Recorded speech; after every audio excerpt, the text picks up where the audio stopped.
बातमीचे प्रायोजक आहेत Iqbal fashion, बेगमपेठ market, Solapur.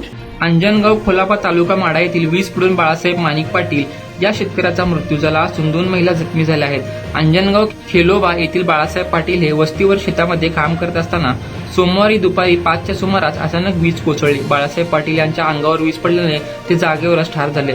यावेळी त्यांच्यासोबत काम करत असणारी त्यांची पत्नी उषा तसेच शेतात काम करणारी महिला सविता दशरथ पाटेकर या दोघी जखमी झाल्या आहेत। जखमी महिलांवर खासगी रुग्णालयात उपचार करण्यात आले।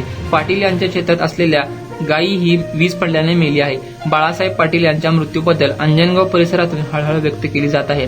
पावसाचे विशेष असे कोणतेही वातावरण नसताना अचानक वीज कोसळली। वीज पडत असताना मोठा आवाज होऊन कांठाळ्या बसल्याचे परिसरातील शेतकऱ्यांनी सांगितले।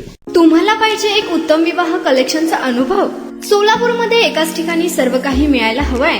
आमच्या इक्बाल फॅशन मध्ये मिळतंय तुमच्या विवाहासाठी सर्व काही। लेहंगा, साडी, मटेरियल, रेडीमेड आणि मुलांसाठी स्पेशल वेअर। प्रत्येक गोष्टीत दिली आहे खास सजावट, आकर्षक डिझाईन्स आणि दर्जा, आश्चर्यकारक डिझाईन्स आणि कस्टमायझेशन सह तुमच्या लग्नाचा दिवस खास बनवा। आणि हो, आमचं मोठं कलेक्शन तुमच्या सर्व गरजा पूर्ण करेल। आकर्षक रंग आणि स्टायलिश डिझाईन्स फक्त इक्बाल फॅशन मध्ये। इक्बाल फॅशन सोलापूरचा अग्रगण्य विवाहासाठीच्या कलेक्शनसाठी आणि तुमच्या सुंदर दिवशी आणा इक्बाल फॅशनचा स्पर्श। मग आताच भेट द्या इक्बाल फॅशनला। आमचा पत्ता बेगमपेठ मार्केट, सोलापूर।